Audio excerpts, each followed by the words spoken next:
Hello everyone, कैसे हैं आप लोग। आज की इस वीडियो में मैं डिस्कस करने जा रहा हूँ पूर्वंकरा लिमिटेड कंपनी के बारे में कि ये कंपनी काम क्या करती है। कंपनी ने जो अभी अपने दिसंबर क्वार्टर थ्री फाइनेंशियल रिजल्ट को डिक्लेयर किया हुआ है, तो कंपनी का रिजल्ट कैसा रहा, कंपनी का शेयर होल्डिंग पैटर्न कैसा है, कंपनी के चार्ट एनालिसिस को भी आज की इस वीडियो में हम डिस्कस करने जा रहे हैं। तो चलिए वीडियो को स्टार्ट कर लेते हैं। सबसे पहले बात कर लेते हैं कि ये कंपनी काम क्या करती है। देखिए, ये कंपनी रियल एस्टेट में काम करने वाली कंपनी है और ये एक इंडियन कंपनी है जो कि जो रेसिडेंशियल हो गया और कमर्शियल प्रोजेक्ट्स पे काम करती है। यानी कि ये लोगों के लिए घर बनाने का काम करती है और कंपनियों के लिए बड़ी-बड़ी इमारतों में ऑफिस बनाने का काम करती है। इस कंपनी के प्रोजेक्ट मेट्रो सिटीज़ जैसे कि बेंगलुरु, हैदराबाद, चेन्नई, कोलकाता, मुंबई और पुणे और गोवा में स्थित हैं। इस कंपनी ने अभी तक 74 से अधिक जो है प्रोजेक्ट्स कंप्लीट कर चुके हैं। अब हम बात कर लेते हैं कंपनी के फंडामेंटल्स के बारे में। फंडामेंटल में सबसे पहले बात कर लेते हैं मार्केट कैप के बारे में। देखिए, इस कंपनी का मार्केट कैप 5,740 करोड़ का है। करंट प्राइस के बारे में बात की जाए तो 242 रुपीज़ है। और अगर हम 52 वीक हाई के बारे में बात करें तो 570 रुपये है और 52 वीक लो 193 है। इसका मतलब कि स्टॉक का जो अभी प्राइस चल रहा है वो अपने 52 वीक लो के ऊपर ट्रेड कर रहा है। बात कर लेते हैं बुक वैल्यू के बारे में, तो स्टॉक का जो बुक वैल्यू है 79.40 देखने को मिला हुआ है। इसका मतलब कि स्टॉक का जो प्राइस है अपनी बुक वैल्यू का 2.5 गुना के आसपास देखने को मिल रहा है। डिविडेंड यील्ड के बारे में बात की जाए तो 2.60% है। आरओसीई यानी कि रिटर्न ऑन कैपिटल एम्प्लॉयड की बात की जाए तो 9.89% देखने को मिला हुआ है। आरओई रिटर्न ऑन इक्विटी यानी कि 2.17% देखने को मिल रहा है। फेस वैल्यू इस स्टॉक की है 5 रुपये। बात कर लेते हैं कंपनी के ऊपर कितने करोड़ का डेट है। देखिए, यहाँ पर डेट है 4,019 करोड़ का कंपनी के ऊपर डेट है। रिजर्व है मात्र 1765 करोड़ के।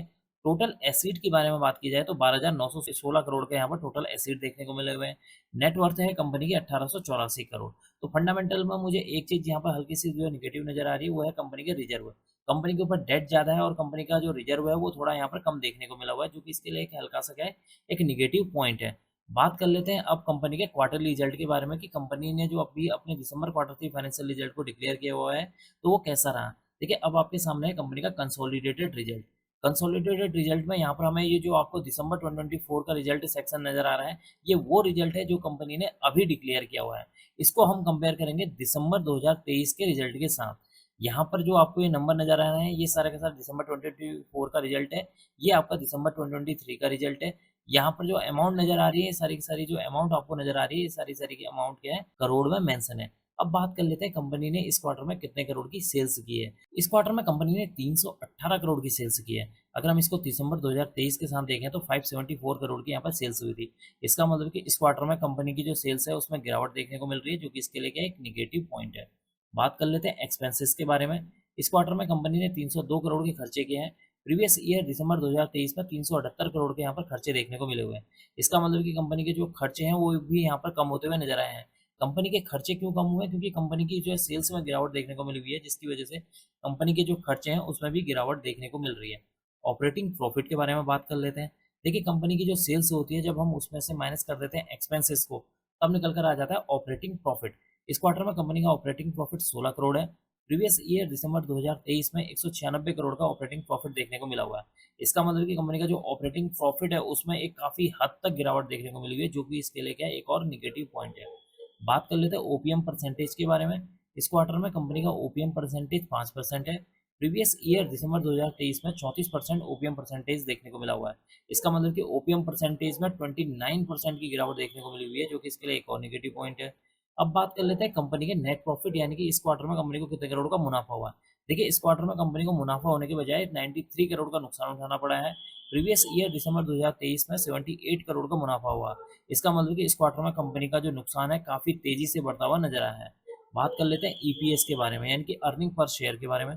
देखिए, यहाँ पर एक शेयर पर कंपनी को 3 रुपये 90 पैसे का नुकसान उठाना पड़ा है, जबकि प्रीवियस ईयर 2023 में 3 रुपये 29 पैसे का एक शेयर पर फायदा हुआ था। कुल मिलाकर देखा जाए, कंपनी का जो रिजल्ट है काफ़ी निराशाजनक देखने को मिला हुआ है। कंपनी की सेल्स की बात की जाए, कंपनी के ऑपरेटिंग प्रॉफिट की बात की जाए, कंपनी के आप नेट प्रॉफिट की बात की जाए, ईपीएस की बात की जाए, हर जगह एक गिरावट देखने को मिली है, जो कि इसके लिए क्या है, टोटली निगेटिव पॉइंट है। अब हम बात कर लेते हैं शेयर होल्डिंग पैटर्न के बारे में। देखिए, अब आपके सामने है कंपनी का share holding pattern. Share holding pattern में सबसे पहले बात कर लेते हैं प्रमोटर के बारे में। देखिए, इस क्वार्टर में कंपनी की जो प्रमोटर की होल्डिंग है 75% देखने को मिली हुई है। प्रीवियस क्वार्टर में भी 75% देखने को मिली हुई है। एफआईआई यानी कि फॉरेन इंस्टीट्यूशनल इन्वेस्टर्स की बात की जाए तो वहाँ पर 17.24% देखने को मिला हुआ है। प्रीवियस क्वार्टर में देखेंगे तो 17.17% देखने को मिला था। इसका मतलब कि जो एफआईआई है उसने इस कंपनी के ऊपर अपनी जो हिस्सेदारी है वो बढ़ा दी है। डीआईआई के बारे में बात करेंगे तो डीआईआई की यहाँ पर पोजीशन इस क्वार्टर में 0.84% है, जबकि प्रीवियस क्वार्टर में 0.83% देखने को मिली हुई है। इसका मतलब है कि यहाँ पर जो डीआईआई है उसका भी भरोसा इस कंपनी पर बढ़ता हुआ नजर आया है। कुल मिलाकर देखा जाए जो एफआईआई है और डीआई है दोनों ने अपनी जो पोजीशन है वो यहाँ पर इंक्रीज की है। बात कर लेते हैं पब्लिक शेयर होल्डिंग के बारे में। देखिए यहाँ पर पब्लिक का पार्टिसिपेशन 6.91% है, प्रीवियस क्वार्टर में 7% था। इसका मतलब कि यहाँ पर जो पब्लिक का जो भरोसा है वो यहाँ पर थोड़ा सा गिरता हुआ नजर आया है। तो कुल मिलाकर देखा जाए कंपनी का जो शेयर होल्डिंग पैटर्न है वो ठीक ठाक देखने को मिला हुआ है, क्योंकि इसमें 75% मैक्सिमम जो हिस्सेदारी है प्रमोटर की मौजूद है। अब हम यहाँ से बात कर लेते हैं कंपनी के चार्ट के बारे में और जानते हैं कि इस समय चार्ट का हाल क्या है। अब आपके सामने है कंपनी का चार्ट। यहाँ पर जो मैंने चार्ट ओपन किया हुआ है ये डे का चार्ट है, और इस डे के चार्ट में ये जो आपको ये पॉइंट नजर आ रहा है ये है आपका जुलाई 2024 का पॉइंट, और यहाँ से इस स्टॉक के अंदर एक कंटिन्यू जो है आप देखेंगे एक गिरावट देखने को मिल रही है। और आज के दिन इस स्टॉक का प्राइस है 242। आज डेट है 20 मार्च। 20 मार्च के दिन इस स्टॉक का जो क्लोजिंग हुई है 242 पर हुई है। तो इस स्टॉक के अंदर एक अच्छी खासी गिरावट देखने को मिली हुई है। यहाँ पर जो आपको येलो कलर की जो लाइन नजर आ रही है ये है 50 डीएमए। डीएमए का मतलब होता है डेज मूविंग एवरेज, और ये जो आपको ब्लू कलर की जो लाइन नजर आ रही है वो है 200 डीएमए। तो इसका मतलब कि जो स्टॉक का जो प्राइस है अपने 50 और 200 डेज मूविंग एवरेज के नीचे ट्रेड कर रहा है, जो कि इसके लिए क्या है टोटली निगेटिव पॉइंट है। देखिए यहाँ पर जो जब तक स्टॉक का जो प्राइस है अपना जो है 400 के ऊपर ट्रेड करना नहीं स्टार्ट करेगा तब तक इस स्टॉक के अंदर किसी भी तरह की मुझे तेजी नजर नहीं आ रही है। इस समय इस स्टॉक के अंदर मुझे किसी भी तरह की कोई फ्रेश एंट्री नजर नहीं आ रही है, क्योंकि स्टॉक के अंदर ऑलरेडी एक अच्छा खासा यहाँ पर करेक्शन देखने को मिल चुका है। लेकिन जब तक स्टॉक का जो प्राइस है अपने जो 50 और 200 के ऊपर ट्रेड करना स्टार्ट नहीं करेगा तब तक ट्रेड लेना एक क्या है एक रिस्की काम है। तो कुल मिलाकर देखा जाए इस कंपनी के जो फंडामेंटल्स हैं मुझे थोड़ा सा कमजोर नजर आए हैं।